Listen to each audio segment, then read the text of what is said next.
The morning sun barely touched the windows of Riverside Memorial Hospital when Martha Washington pushed her cleaning cart down the sterile white hallway. Her uniform was pressed, her hair tied back neatly, and her eyes carried the weight of 23 years working as a custodial staff member. She was 62 years old, and every morning felt heavier than the last. Martha had seen everything in this hospital. She had cleaned rooms where babies took their first breath and rooms where elderly patients took their last. She had mopped up countless spills, sanitized endless surfaces, and heard more stories than she could count. But she never spoke much. That was her way. Do the work, stay quiet, go home. The other staff barely noticed her.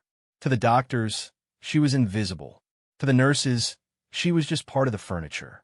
To the patients, she was the woman who emptied their trash and made their room smell like lemon cleaner. Nobody asked her name. Nobody asked about her life. She was simply the black maid who worked the morning shift on the 4th floor. Room 428 was different, though. Everyone on the 4th floor knew about room 428.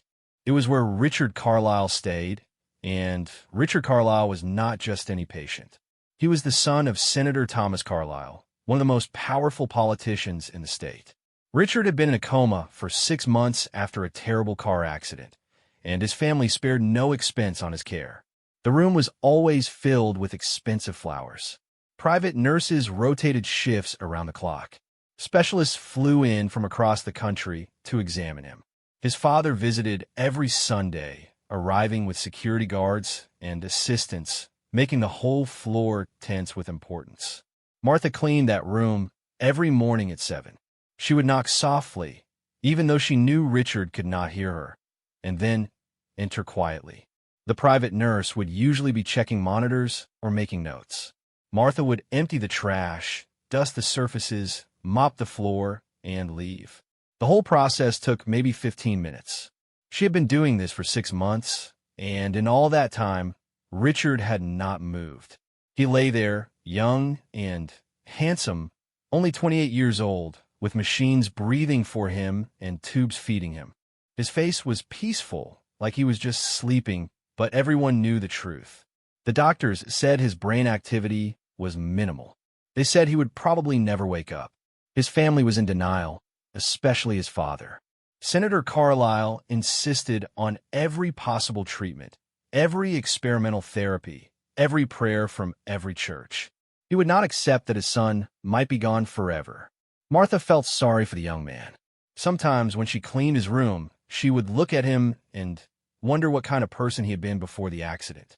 There were photos on the windowsill showing him playing tennis, graduating from law school, shaking hands with important people.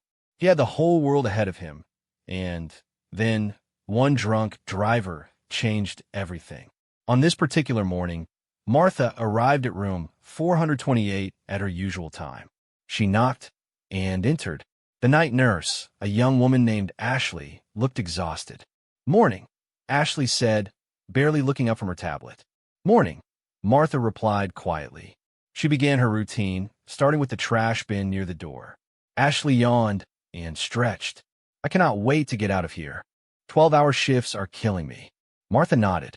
She had worked 12-hour shifts for years when her children were young. She understood tired.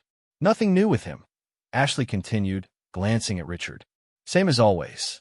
Father called 3 times last night, asking for updates. I had to tell him the same thing each time. No change." Martha moved around the room silently, dusting the table where the flowers sat. There were fresh ones today, lilies and roses probably costing more than she made in a week. Ashley gathered her things. "Day nurse should be here any minute." "You almost done?" "Almost," Martha said. "All right, see you tomorrow." Ashley left, and suddenly the room was very quiet except for the steady beep of the heart monitor and the soft hiss of the ventilator. Martha continued her work. She wiped down the windowsill, careful not to knock over the photos. She emptied the small trash bin next to the visitor's chair. Then she got her mop and bucket and started on the floor, working in smooth practice strokes. She had mopped her way around most of the room when something made her pause. It was not a sound exactly, more like a feeling. She looked up at Richard, and for just a second, she thought she saw his finger twitch. Martha stared at his hand. Nothing. She must have imagined it. She went back to mopping. But then it happened again. His right index finger definitely moved. Just slightly, but it moved. Martha's heart began to beat faster. She set down her mop and walked closer to the bed. She watched his hand carefully. Was she seeing things? She was getting older. Maybe her eyes were playing tricks. Then his finger moved again, and this time his eyelid fluttered. "Oh, my Lord," Martha whispered. She quickly pressed the call button on the wall. She pressed it again and again. Within seconds, the day nurse burst through the door. Her name was Patricia, and she had been working with coma patients for 15 years. "What is it?" Patricia asked, immediately checking the monitors. "His finger," Martha said, pointing. "I saw him move. And his eye? I think he is waking up." Patricia looked skeptical. Family members often reported seeing movements that were not really there, just reflexes or wishful thinking. But she was professional about it. She took a small flashlight from her pocket and leaned over Richard, checking his pupils. "Mr. Carlyle? Richard? Can you hear me?" Patricia said in a clear, firm voice. Nothing happened. Patricia was about to turn away when Richard's eyelid fluttered again, stronger this time. Then his eyes opened, just slightly unfocused and confused. Patricia's expression changed completely. "Oh my God. Richard, can you hear me? Squeeze my hand if you can hear me." She placed her hand in his, and after a long moment, his fingers closed weakly around hers. "Get Dr. Morrison," Patricia said to Martha, her voice urgent but controlled. "Now, 4th floor. He is in his office. Tell him Richard Carlyle is waking up. Run." Martha did not need to be told twice. She left her cart and hurried down the hallway as fast as her 62-year-old legs would carry her. She found Dr. Morrison in his office, reviewing charts. "Doctor," she said, breathing hard. "Room 428. The patient is waking up." Dr. Morrison looked up sharply. "What?" "The Carlyle boy. He opened his eyes. The nurse told me to get you." Dr. Morrison was up and moving before Martha finished speaking. He jogged down the hallway with Martha following behind. Other staff members noticed and started following too, curious about the commotion. By the time they reached room 428, word was already spreading through the floor. The impossible was happening. Richard Carlyle was waking up after 6 months in a coma. The next several hours were chaos. Dr. Morrison and his team worked on Richard, running tests, removing the ventilator tube, checking his responses. Richard drifted in and out of consciousness, confused and weak, but he was definitely waking up. Senator Carlyle was called immediately. He arrived within the hour with his wife, Richard's mother. They both rushed into the room, crying and praying and thanking God. Martha watched from the hallway, staying out of the way. Other staff members congratulated each other, excited to be part of this medical miracle. Nurses hugged each other. Doctors smiled and shook hands. But Martha noticed something strange. Nobody mentioned her. Nobody said anything about how she was the one who first saw Richard moving. Nobody asked her what she had witnessed. It was as if she had not been there at all. Patricia, the day nurse, was getting all the attention. She was telling everyone how she had noticed the signs, how she had immediately recognized what was happening, how she had acted quickly to alert the doctor. Martha listened to this version of the story spreading through the floor, and she said nothing. It did not surprise her. This was how things always worked. She was used to being invisible. She went back to her cart and continued cleaning the other rooms on her floor. Her shift ended at 3:30, and she clocked out like she always did. She took the bus home to her small apartment in the part of town where the rent was cheap and the buildings were old. That evening, Martha made herself a simple dinner and watched the local news. There was the big story. Richard Carlyle, son of Senator Thomas Carlyle, had awakened from a 6-month coma.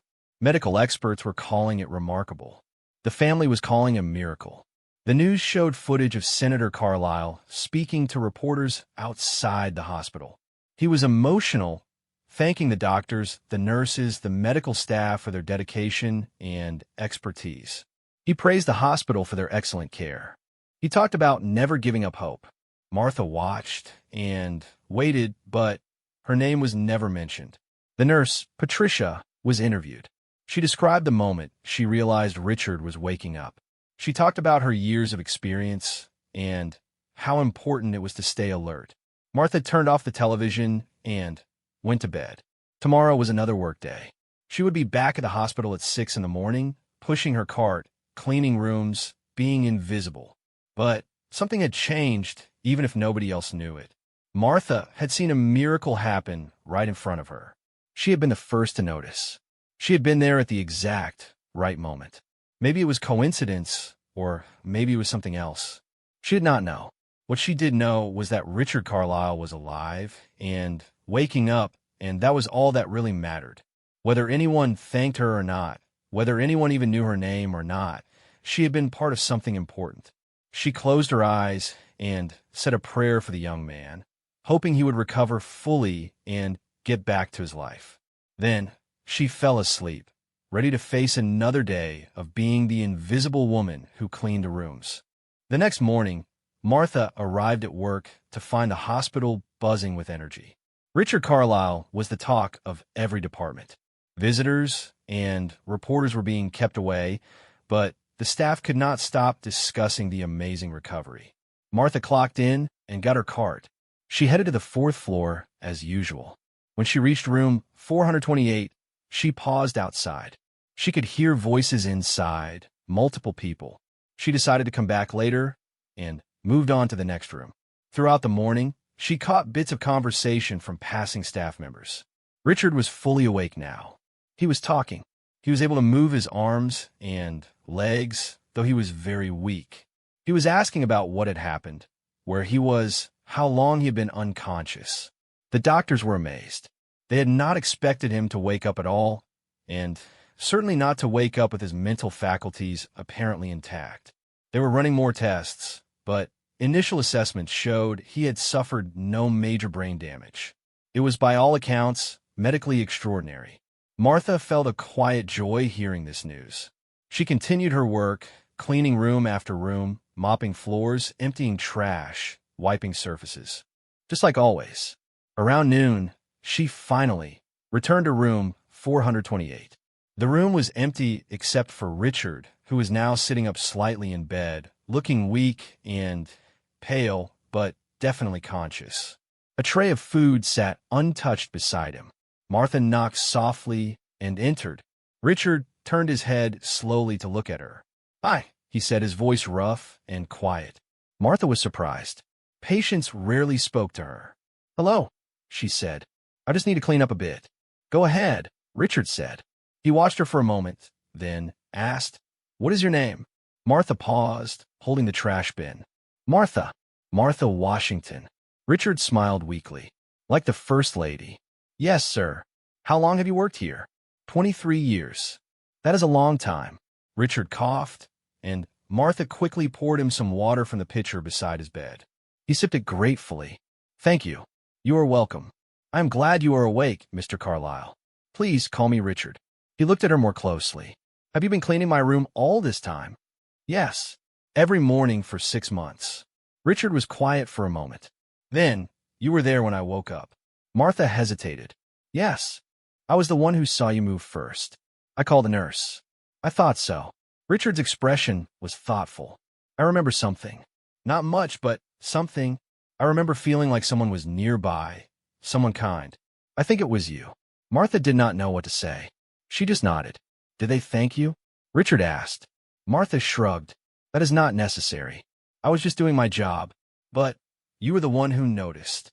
The nurses and doctors did all the real work." Richard studied her face. "You have kind eyes," he said softly. Then, he seemed embarrassed by his own words.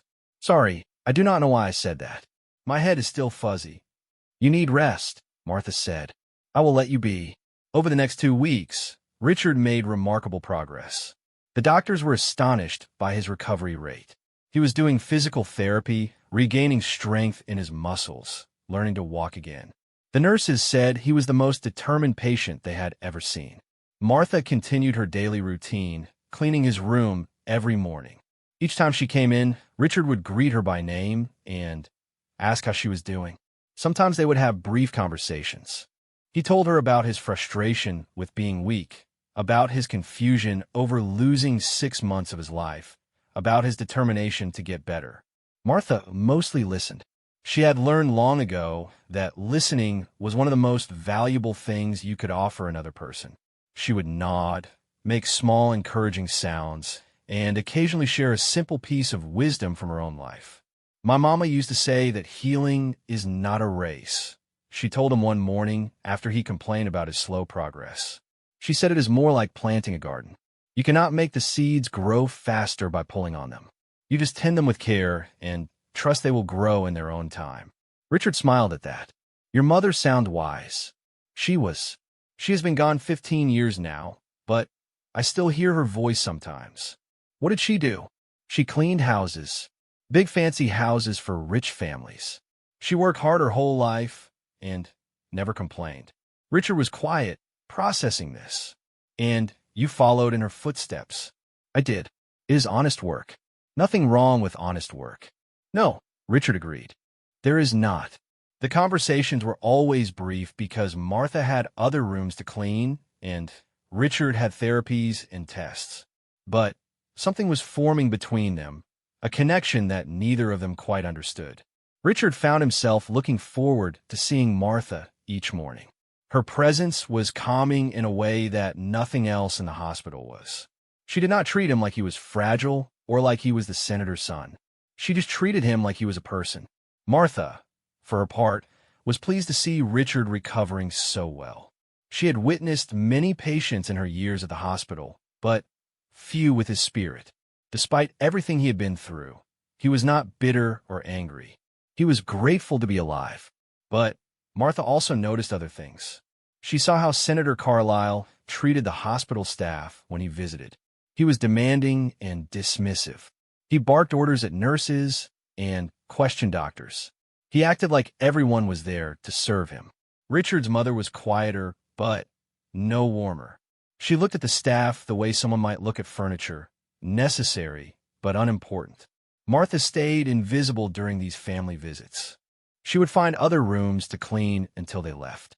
She had no interest in being noticed by powerful people. In her experience, that never ended well for someone like her. One morning, about 3 weeks after Richard had awakened, Martha was cleaning his room when he asked her an unexpected question. Martha, do you have children? She paused in her dusting. Yes. 3. 2 daughters and a son. Tell me about them. Martha was surprised. People rarely asked about her personal life. Well, my oldest, Keisha, she's a teacher. 4th grade. She lives in Ohio with her husband and my 2 grandbabies. My middle child, Marcus, he is in the military. Army. He is stationed in Germany right now.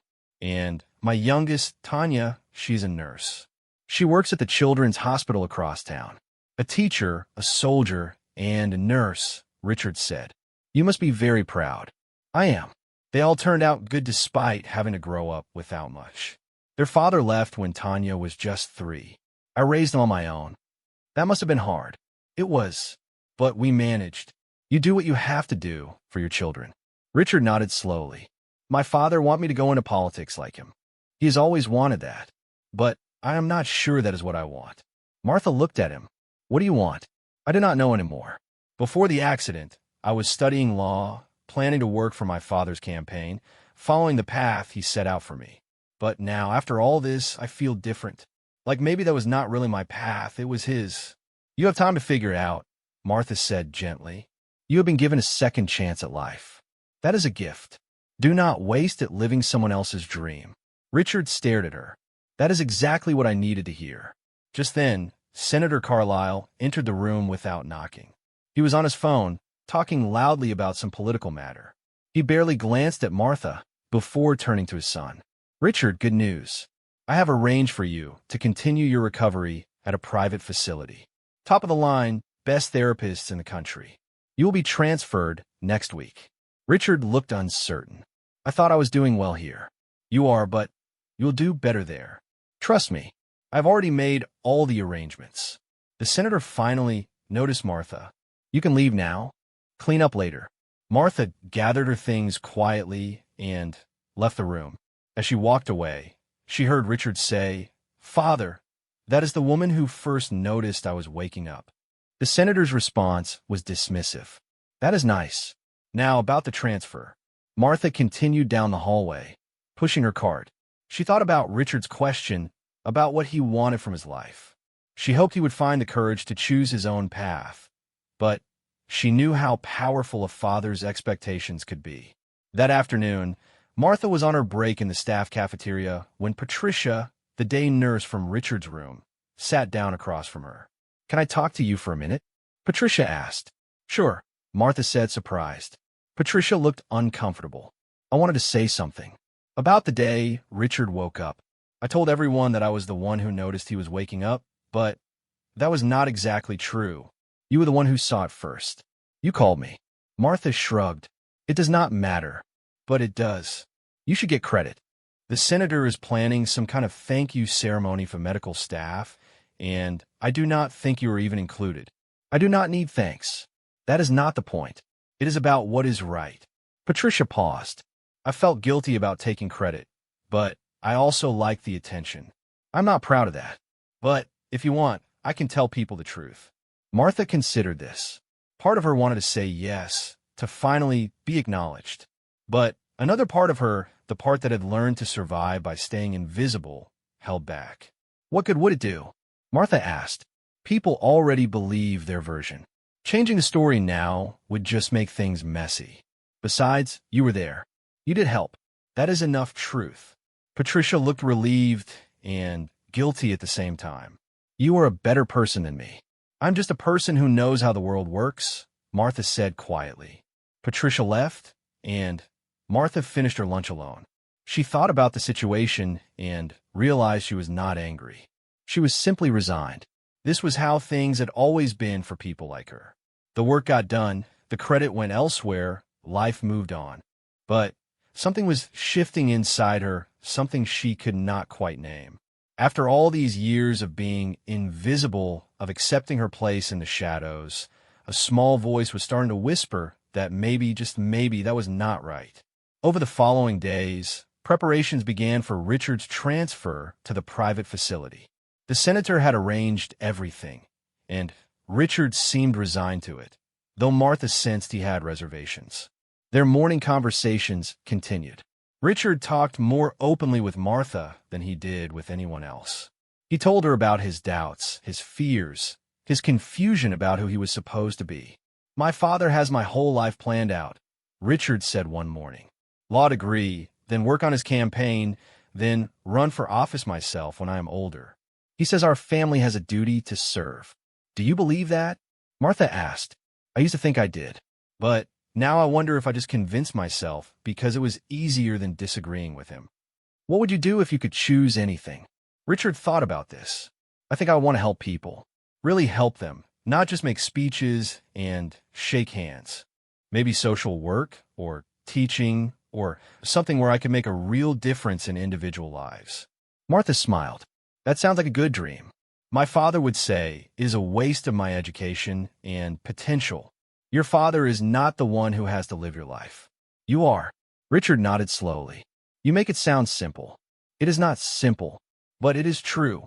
The day before Richard was scheduled to transfer, Martha came to clean his room and found him sitting in his wheelchair by the window, looking out at the city. "You are up early," she said. "Could not sleep. Too much on my mind." Martha began her cleaning routine, but Richard spoke again. "Martha, I want to tell you something. These past few weeks, talking with you has helped me more than all the therapy and all the medications. You have helped me remember who I am, or maybe figure out who I want to be." Martha stopped working and looked at him. "I just listened. That is all. That is everything. Nobody else listens. They talk at me, tell me what to do, what to think, how to feel. But you listen. You treat me like my thoughts matter. They do matter. I know that now. And I have decided something. I'm going to tell my father that I want to take a different path. I do not know what will happen, but I have to try."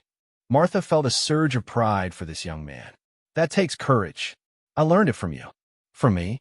"Yes. You have worked here for 23 years. doing a job most people do not even notice.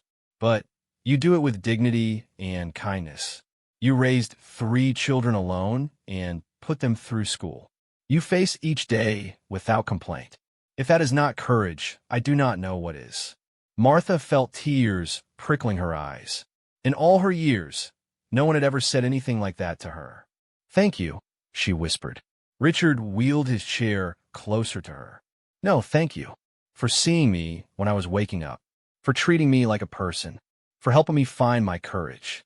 There was a long moment of silence between them, comfortable and warm. Then Richard said, "I'm going to make sure you get recognition for what you did. You deserve that." Martha shook her head. "I do not need that. Maybe not. But you deserve it anyway." 2 months passed after Richard left Riverside Memorial Hospital. Martha settled back in her routine, though she occasionally thought about the young man and hoped he was doing well. The hospital returned to normal. The excitement about Richard's miraculous recovery faded into just another story the staff told when things were slow.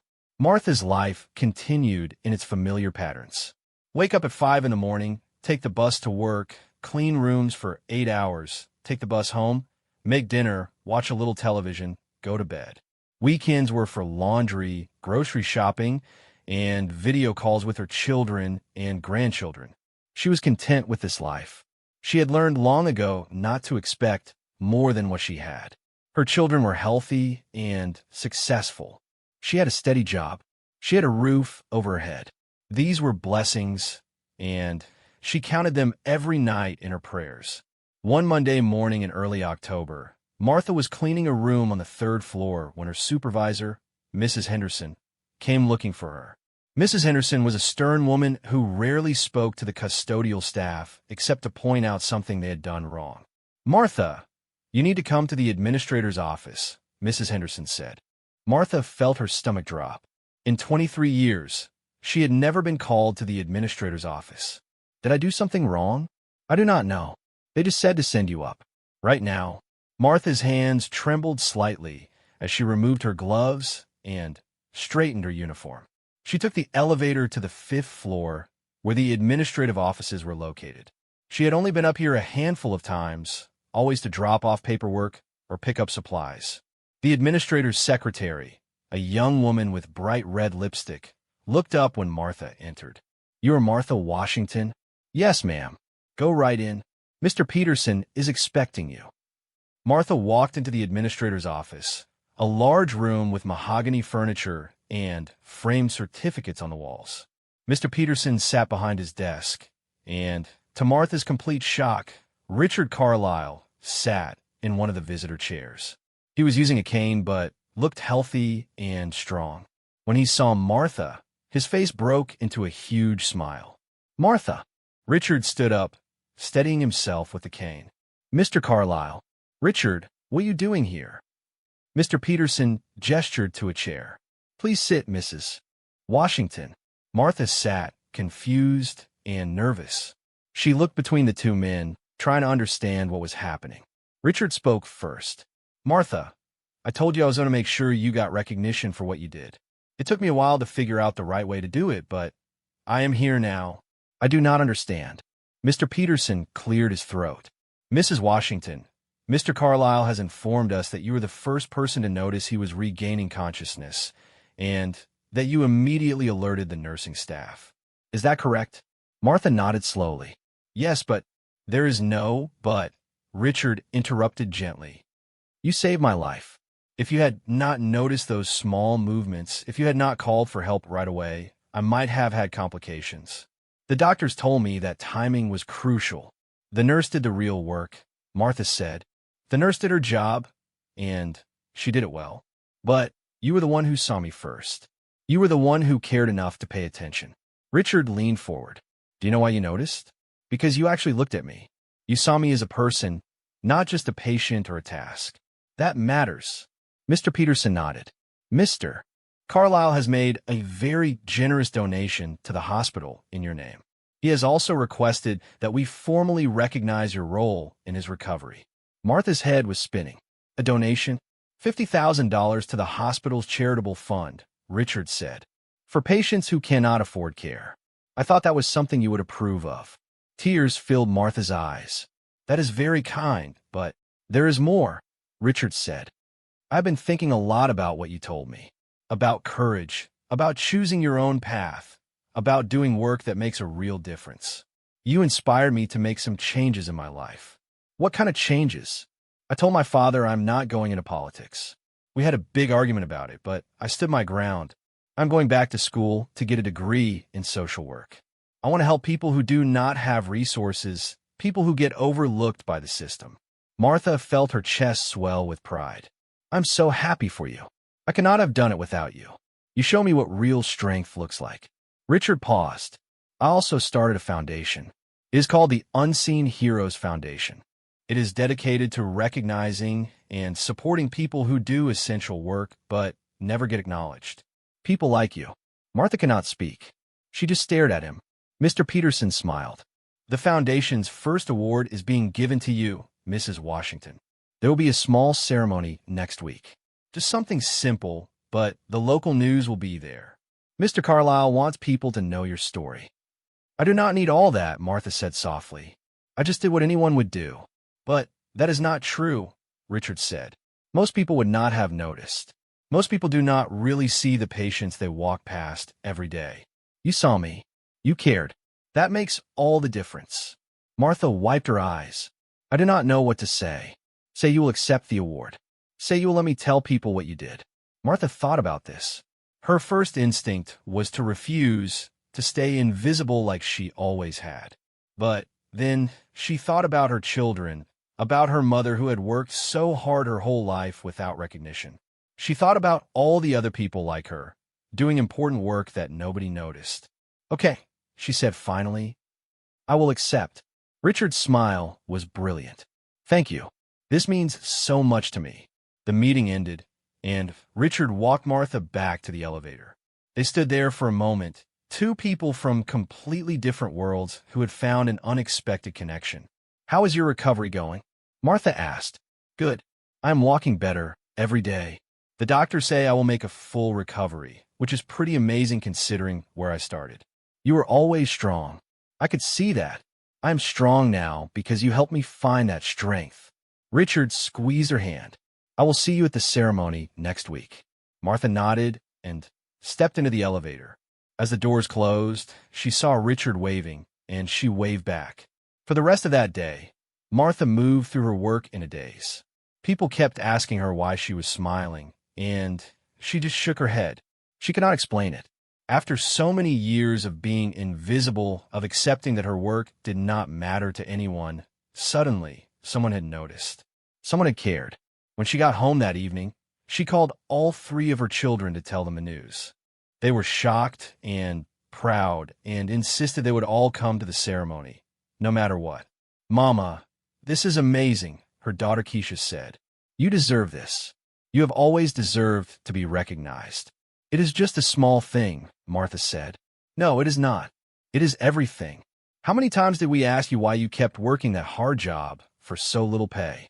And you always said it was honest work that someone had to do it. You never complained. You just kept going. After the calls, Martha sat in her small living room and let herself feel the joy she had been holding back. This was not just about an award or recognition.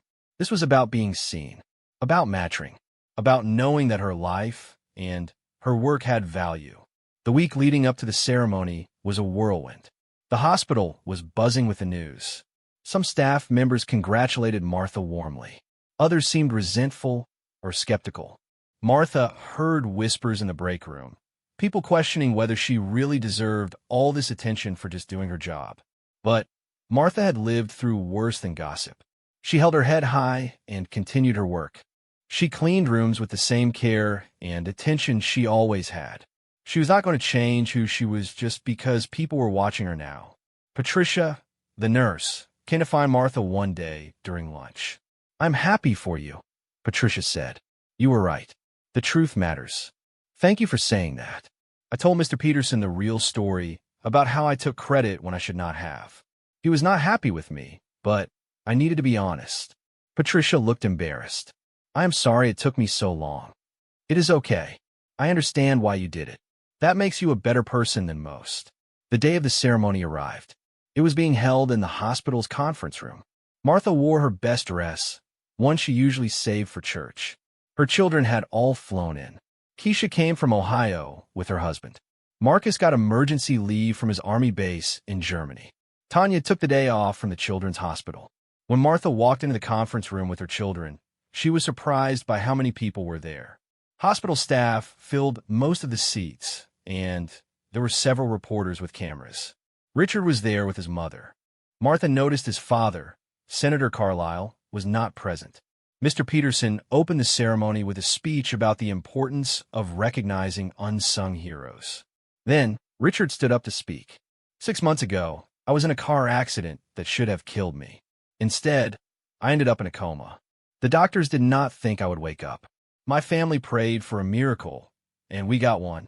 But the miracle was not just that I woke up. The miracle was that someone cared enough to notice." Richard looked directly at Martha. "Martha Washington cleaned my room every single day for 6 months. She could have just gone through the motions. Nobody would have blamed her. But she did not. She paid attention. She cared. And because of that, she saw the first signs that I was waking up.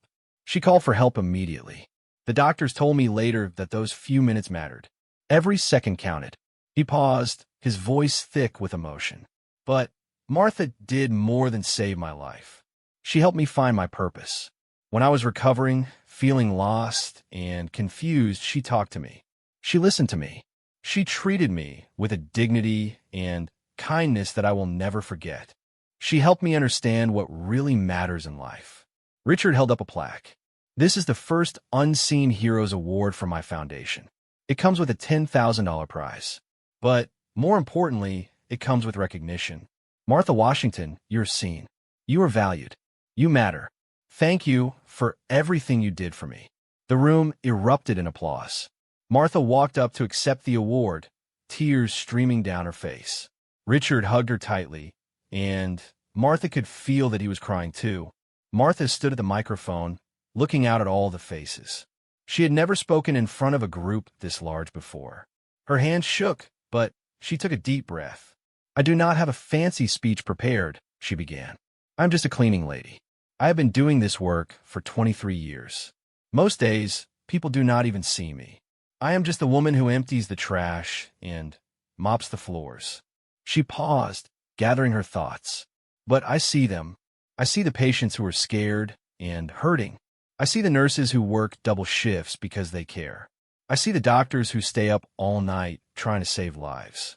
I see all of it, even if nobody sees me." Her voice grew stronger. "Richard's father is not here today, and I think I know why. He does not see people like me. We are invisible to him.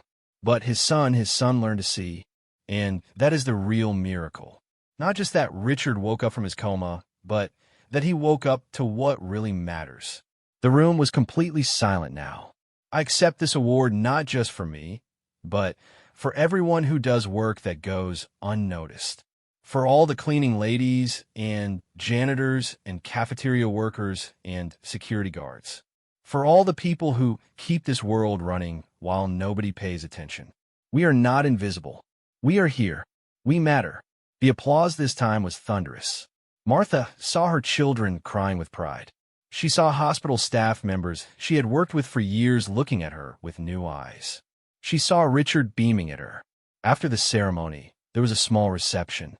Martha's children swarmed her with hugs. Reporters asked her questions. Staff members who had never spoken to her before suddenly wanted to congratulate her. It was overwhelming, but also wonderful. For the first time in her life, Martha felt truly seen. The ceremony made the local news that evening.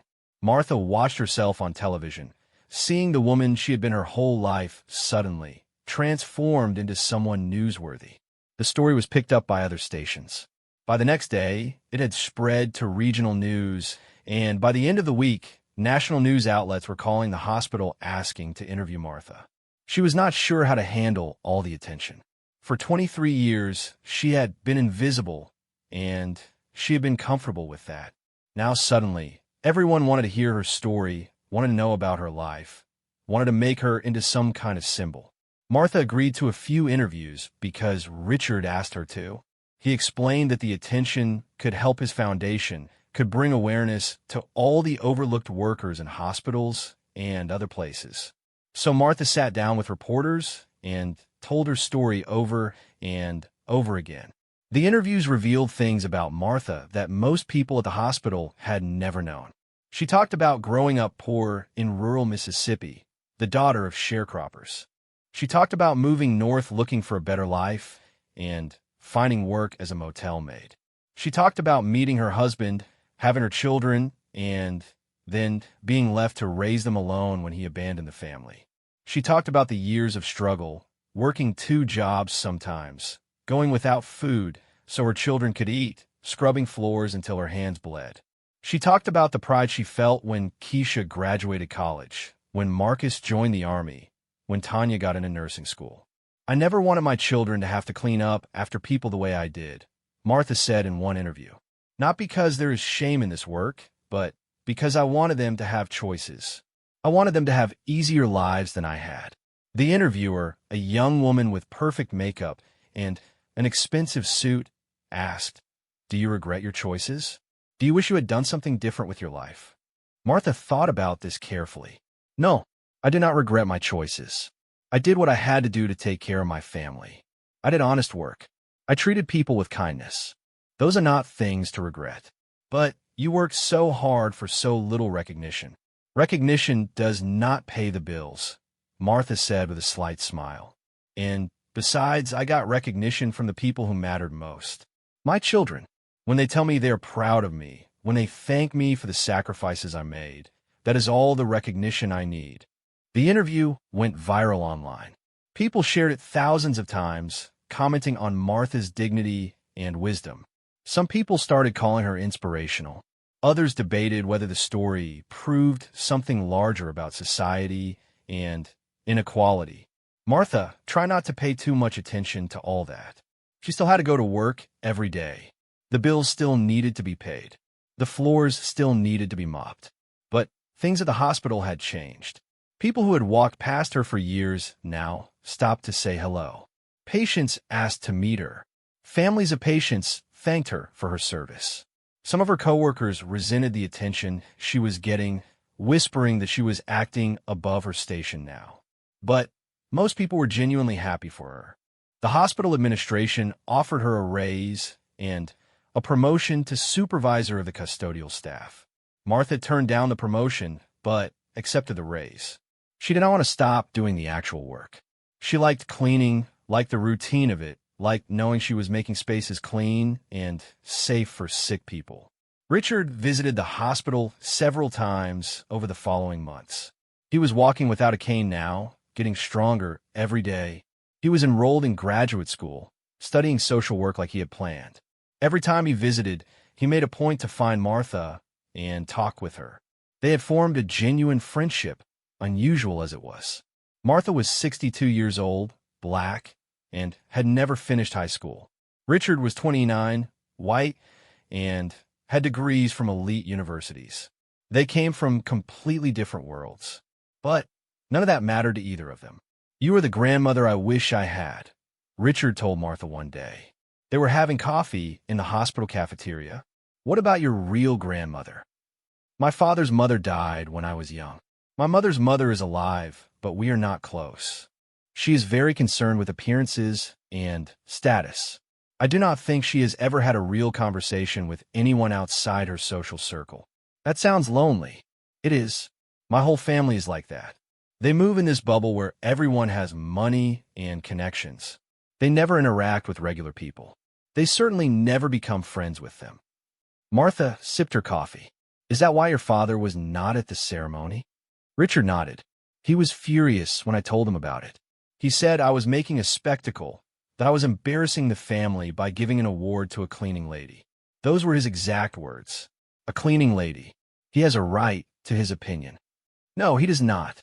Not when his opinion is just prejudice dressed up as tradition." Richard's voice was passionate. "Do you know what he told me? He said people like you should be grateful for your jobs and should not expect special treatment. He said I was being manipulated by you for money." Martha felt a chill. Is that what he thinks? It is what he wants to think because it fits his worldview. But I know the truth. You never asked me for anything. You never wanted recognition. You were just being yourself, being kind, and doing your job well. The fact that my father cannot see that says everything about him and nothing about you. They sat in silence for a moment. Then Martha asked, "How is your relationship with him now?" "Not good. We barely speak. He keeps pushing me to change my mind about social work, to come work for his political organization. He says I'm wasting my potential. We had a huge fight about it last week. That must be hard for you." "It is, but it is also freeing. For the first time in my life, I'm making my own choices. I'm becoming my own person. That is because of you, Martha. You give me too much credit. I give you exactly the right amount of credit." Richard smiled. "The foundation is doing well, by the way. We have given out 3 more awards to healthcare workers. A nurse in Philadelphia who worked through COVID despite having cancer herself. A hospital janitor in Chicago who noticed a gas leak and evacuated a whole floor, probably saving dozens of lives. A paramedic in Seattle who has been volunteering in homeless shelters for 20 years. Those are wonderful. We are trying to find people who do extraordinary things without expecting recognition. People like you. The media attention from your story helped us a lot. Donations are coming in. We're going to be able to do so much good." Martha felt proud hearing this. Maybe all the uncomfortable attention had been worth it if it helped other people get recognized. As the months passed, Martha found that her life had settled into a new normal. She was still the same person doing the same job, but people saw her differently now. She had proven that being a custodial worker did not mean being invisible or unimportant. Her story inspired other workers to speak up about their experiences. The Hospital Staff Association started pushing for better pay and benefits for support staff. There were articles written about the essential workers who kept hospitals running, the people who cleaned and cooked and transported patients, but never got included in conversations about health care. Martha became a reluctant symbol of this movement. She was asked to speak at conferences and events. She always felt awkward doing it, more comfortable with a mop than a microphone, but she tried her best. "I'm not special," she would tell audiences. "I'm just someone who did my job and got lucky that someone noticed. But there are thousands of people like me in every hospital, every school, every office building. They're working hard, caring about what they do, and nobody sees them. That needs to change." One evening, Martha received a phone call from Senator Carlisle. She was surprised. They had never spoken directly before. "Mrs. Washington, this is Senator Thomas Carlisle. I think we need to talk."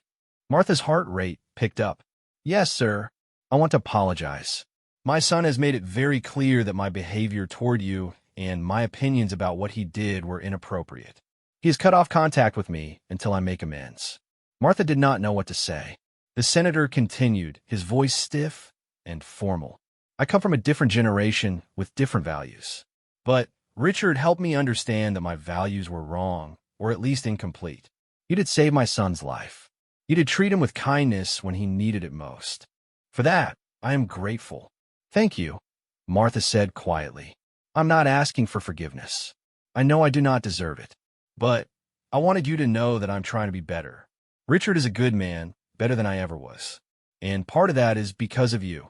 After the call ended, Martha sat thinking about it for a long time. She did not know if the senator's apology was genuine or just something he said to repair his relationship with his son. But either way, it represented a shift. Richard called her the next day. "My father told me he talked to you." "He did. He apologized. How do you feel about that?" Martha chose her words carefully. "I think people can change if they want to. Whether he really wants to or is just saying what you want to hear, I do not know. Time will tell." "That is very wise. You're always very wise." "Just old," Martha said with a laugh. "No, wise. There's a difference." Richard paused. "I have something to ask you. The foundation is growing, and we need someone to help us select award recipients. Someone who understands the kind of work and dedication we're trying to recognize. I want you to join our board of directors." Martha was stunned. "Richard, I did not know anything about being on a board. You know everything that matters. You know what real work looks like. You know integrity when you see it. That is what we need. I still have my job at the hospital. I know. This would just be a few hours a month. We would pay you for your time, of course. But more than that, we need your voice. We need your perspective. Martha thought about her mother, who had cleaned houses her whole life and died with nothing to show for it except the children she raised and the example she set. She thought about all the other workers like her, doing essential work in the shadows. Okay, Martha said, I will do it. Richard's joy was evident even over the phone. Thank you. This means everything to me. Being on the foundation board was unlike anything Martha had ever done. She attended meetings where they reviewed nominations for awards. She read stories about workers from all over the country who were doing remarkable things. She helped decide who should be recognized and how. At first, she fell out of place among the other board members who were mostly wealthy donors and business people. But Richard made sure her voice was heard and respected. When she spoke, people listened. Her perspective, the perspective of someone who had actually done the kind of work they were honoring, was invaluable. Martha found that she had a good instinct for identifying the truly deserving candidates. She could spot the difference between someone who was just doing their job and someone who was going above and beyond with genuine care and dedication. One case particularly touched her heart. It was a school janitor in Tennessee named James Monroe. He was 70 years old and had been working at the same elementary school for 42 years. Teachers nominated him because he had done so much more than clean. He had started a breakfast program for kids who came to school hungry, paying for it out of his own pocket. He had learned basic first aid and helped injured children until the nurse arrived. He had stayed late countless times to help teachers set up classrooms or repair broken equipment. He had attended students' events and graduations, celebrating their accomplishments even though he was just the janitor. Reading James's nomination, Martha saw herself. She saw her mother. She saw all the workers who did more than they had to because they cared. This one, Martha said at the board meeting, James Monroe needs to be recognized. The board agreed, and 3 months later, Martha traveled to Tennessee with Richard to present James with the Unseen Heroes Award. When they walked into the elementary school, there was a whole assembly waiting. The students had made banners and decorations. Teachers were crying. James, a small black man with white hair and kind eyes, looked overwhelmed when they called him to the front. When Martha handed him the award, he hugged her tight. Thank you, he whispered. Thank you for seeing us. We are the same, Martha whispered back. You and me, we are the same. 3 years passed since the day Martha first saw Richard's finger move. In those 3 years, everything had changed and nothing had changed. Martha still worked at Riverside Memorial Hospital. She still pushed her cleaning cart down the hallways. She still mopped floors and emptied trash and wiped surfaces. But now when she did these things, people saw her. They knew her name. They thanked her. Young workers at the hospital looked up to her, inspired by her story. The Unseen Heroes Foundation had grown beyond anyone's expectations. They had given out over 200 awards to workers across the country. The foundation had expanded to include grants for workers who wanted to go back to school, scholarships for their children, and advocacy work to improve wages and conditions for essential workers. Martha remained on the board, attending monthly meetings and helping select award recipients. She had become one of the foundation's most visible figures, traveling to present awards and speak at events. It was exhausting sometimes, especially at her age, but it was also deeply fulfilling. Richard had graduated with his master's degree in social work and was now working in a nonprofit that helped homeless families find housing. He loved the work, though it was challenging and often heartbreaking. He called Martha regularly to talk about his cases, asking for her advice and wisdom. Their friendship had become one of the most important relationships in both their lives. Martha's children joked that they had gained a white brother. Richard's mother, who had warmed to Martha over time, said Martha was a better influence on Richard than anyone else had ever been. Senator Carlisle remained distant, though he had made some efforts to change. He had sponsored legislation to improve working conditions and wages for hospital support staff. Richard was skeptical about his father's motivations, thinking it was more about political image than genuine change of heart. But Martha encouraged Richard to give his father credit for trying. People grow at different speeds, Martha told Richard. Some people need a long time to change their thinking. That does not mean they cannot change. On a Tuesday morning in October, exactly 3 years after the award ceremony, Martha was cleaning room 428. It was occupied by a different patient now, a young woman recovering from surgery. Martha knocked and entered, going through her familiar routine. As she cleaned, she thought about everything that had happened in this room. This was where she had seen Richard's finger move. This was where the whole chain of events had started that changed her life. Sometimes it felt like a dream, like it had happened to someone else. But it was real. She had the award hanging on her wall at home to prove it. She had the memories of traveling across the country, meeting remarkable people, making a difference. She had the knowledge that her story had inspired changes that improved the lives of thousands of workers. When Martha finished cleaning room 428, she pushed her cart into the hallway and nearly bumped into Richard. He was visiting the hospital to observe their social work department as part of his continuing education. "Martha," Richard hugged her. "I was hoping I would run into you. What are you doing here?" "Observing the social workers, learning about hospital protocols. Boring stuff." He smiled. "But I have news. Big news." "What is it?" "The foundation is starting a new program. We're going to sponsor legislation at the state level to require better pay and benefits for all hospital support staff. We have been working with unions and advocacy groups. It is going to be a real fight, but I think we can win." Martha felt tears prickling her eyes. "That is wonderful. And I want you to be the face of the campaign. Your story, what happened in that room 3 years ago, it is the perfect example of why these workers deserve better. Will you do it?" Martha thought about all the workers she had known over her 23 years at the hospital.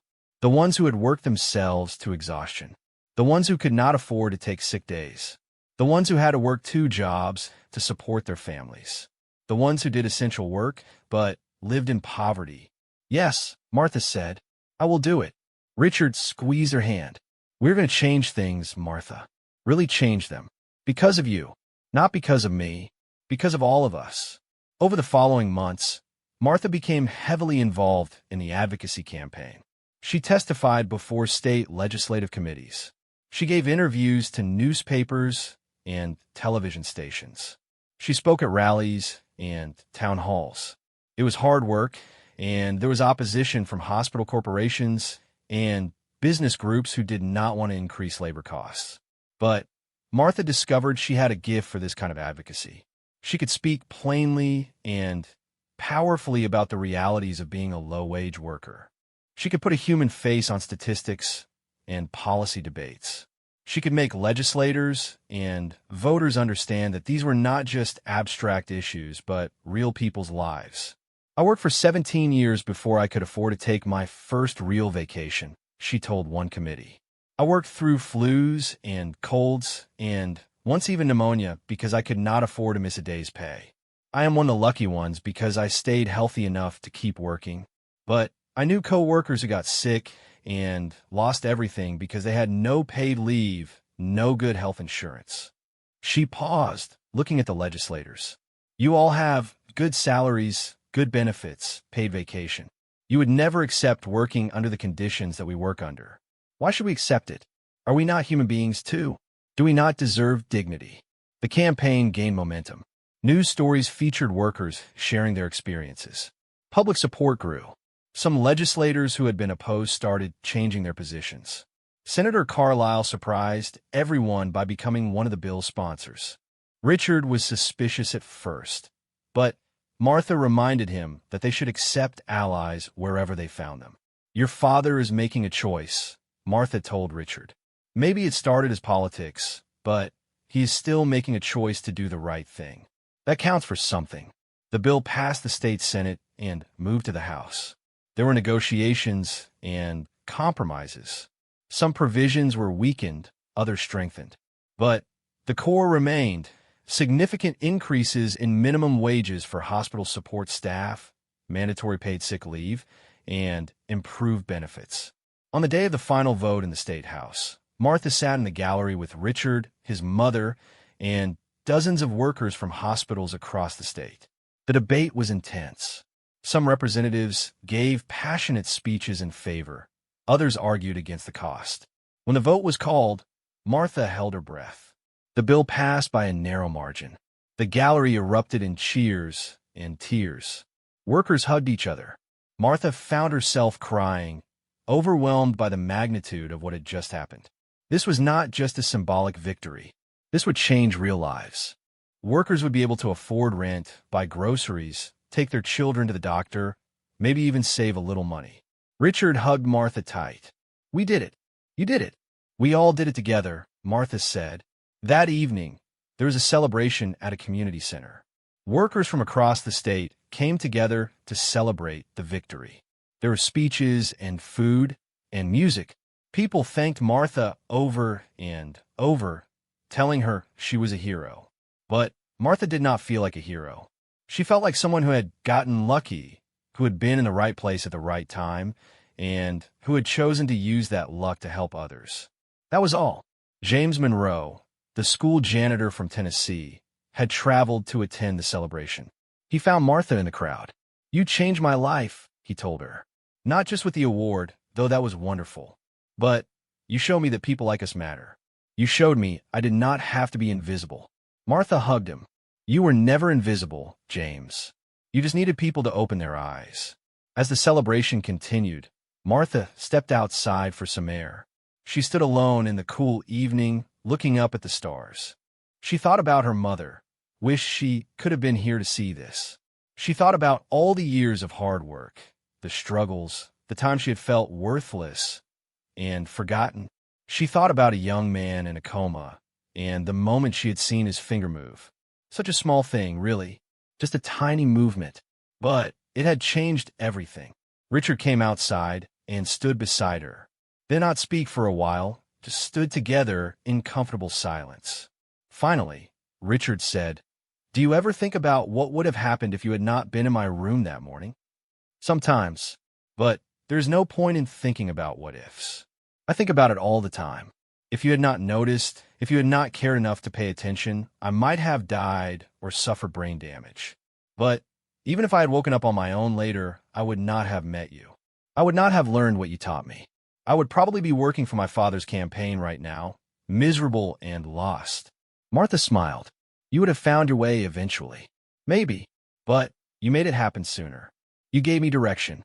Richard looked at her. "Do you know what the most important thing you taught me was?" "What?" "That every person matters. That dignity is not something you earn through achievement or status. It is something every human being deserves just by being alive." Richard's voice was thick with emotion. "My whole life, I was raised to believe some people were more important than others. That my family was better because we had money and power. You showed me how wrong that was. You already knew it was wrong. You just needed permission to believe it. No, I needed someone to show me what it looked like to live that truth. You did not just tell me everyone mattered. You lived like everyone mattered. You treated me with dignity when I was helpless. You treated everyone you met with dignity." Martha thought about this. "My mother taught me that.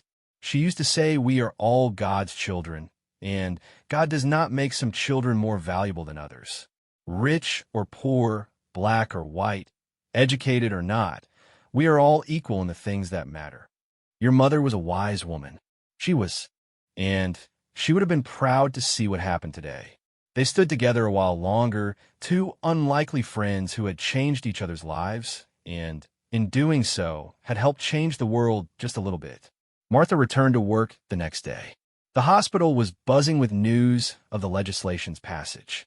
Many of her co-workers thanked her personally, knowing she had been instrumental in the campaign. Some of them cried, overwhelmed by what the new wages and benefits would mean for their families. Mrs. Henderson, Martha's supervisor, called her into the office. Martha expected congratulations, but Mrs. Henderson's expression was complicated. "Martha, I need to tell you something. The hospital has decided to create a new position, Director of Staff Advocacy. It would involve representing support staff interests, working with management on policy, and continuing the kind of advocacy work you've been doing. They want to offer you the job. Martha was stunned. Me? You. It would be a significant pay increase, an office instead of a cleaning cart, regular hours. You would not have to clean anymore. But I like cleaning. Mrs. Henderson smiled. I know you do. But you could do more good in this new role. You have already proven you can make real changes. Imagine what you could do with an official position and the authority that comes with it. Martha thought about this. She was 65 years old. She had been cleaning for over 40 years. Her back hurt. Her knees hurt. Some days it was hard to push the heavy cart and mop all those floors. But cleaning was what she knew. It was who she was. Could she really give that up? Can I think about it? Martha asked. Of course. Take a few days. That evening, Martha called her children to discuss the offer. They were all enthusiastic, encouraging her to take the job. Mama, you have earned this, Keisha said. You have worked so hard for so long. This is your chance to do something easier on your body, but still meaningful. And you could help so many more people in an official role, Marcus added. You have already changed things. Imagine what you could do with real power. Tanya was more thoughtful. Mama, what do you want? Not what you think you should do, but what do you actually want? Martha sat with that question for a long time after the calls ended. What did she want? She wanted to continue making a difference. She wanted to help other workers like her. But she also wanted to stay connected to the work itself, to the actual daily labor of keeping spaces clean and safe. The next day, Martha went to Mr. Peterson's office with a counter-proposal. She would take the new position, but only part-time. She would spend 3 days a week in the advocacy role and 2 days a week continuing her custodial work. I did not want to lose touch with the actual work, Martha explained. How can I represent workers if I am not doing the work myself anymore? I need to stay connected to what their daily reality is like. Mr. Peterson considered this. That is unusual, but I think it makes sense. Your connection to the work is what makes you credible. Okay, we can make that arrangement. So Martha began her new hybrid role. 3 days a week, she wore business casual clothes and sat in meetings, reviewed policies, and advocated for workers. 2 days a week, she put on her uniform and pushed her cleaning cart, did the work she had always done. It was the best of both worlds. She had influence and authority now to make systemic changes, but she never forgot what it was like to mop floors and empty trash. She remained connected to the other custodial workers, who trusted her because she was still one of them. Richard continued his social work, and the foundation continued to grow.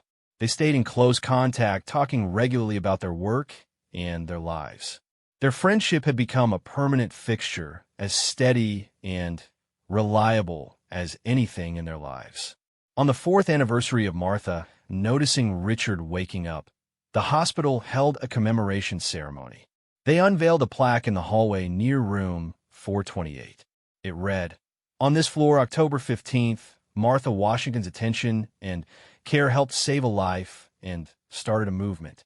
May we all aspire to see each other with such clarity and compassion." Martha stood with Richard, his mother, her children, and dozens of co-workers and supporters as the plaque was unveiled. Reporters were there, cameras flashing. But Martha barely noticed them. She was looking at the faces around her, at all the people whose lives had been touched by that one small moment 3 years ago. A reporter asked Martha how it felt to be honored this way. Martha thought carefully before answering. It feels good, of course. But what feels better is knowing that other people are being seen now, too. That workers are getting paid better, treated better. That is the real honor. Not a plaque with my name on it, but real changes in real people's lives. The reporter pressed, "But you are the one who made it all happen." "No," Martha said firmly. "I did not make it all happen. Richard and I helped start something, but hundreds of people made it happen. Workers who organized, legislators who listened, advocates who fought. It was never about one person. It was about all of us together." After the ceremony, Martha went back to work. She had a meeting scheduled about sick leave policies. Then she needed to review some proposals for worker training programs. Tomorrow she would be back in her uniform, cleaning rooms, staying connected to the work that had defined her life. That evening, Martha sat in her apartment, looking at the award on her wall, the photos of her children and grandchildren, the plaque from today's ceremony. She thought about the journey she had taken, from invisible cleaning lady to recognized advocate. But she realized something important. She had not really changed. She was still the same Martha Washington she had always been. Still the same person who believed in hard work and kindness and treating everyone with dignity. Still the same person her mother had raised her to be. What had changed was that other people could see her now. The world had adjusted its vision, had learned to see what had always been there. And maybe that was the real miracle, even more than Richard waking from his coma. The miracle was people learning to see. Martha thought about all the workers who were still invisible, still doing essential work without recognition or fair pay. There was so much more to do. The legislation in one state was just the beginning. There were workers everywhere who needed advocates, who needed their value to be recognized. She was 65 years old. She probably had a few more good years of work in her. She was going to use them to keep fighting, keep advocating, keep helping people see what she had always seen. That every person matters, that every job done with care and dignity deserves respect, that being invisible does not mean being worthless. Martha picked up her phone and called Richard. "I've been thinking," she said when he answered. "The foundation should expand. We should work on legislation in other states. We should create programs to help workers organize and advocate for themselves. We should do more." Richard laughed, a sound full of joy and love. "Martha, you are amazing. You never stop fighting. My mother taught me that. She said as long as you have breath in your body, you have work to do in this world. Then we have work to do. Let's get started." They talked for an hour, planning and dreaming and strategizing. When Martha finally hung up, she felt energized despite her age and her tiredness. There was work to be done, and she was ready to do it.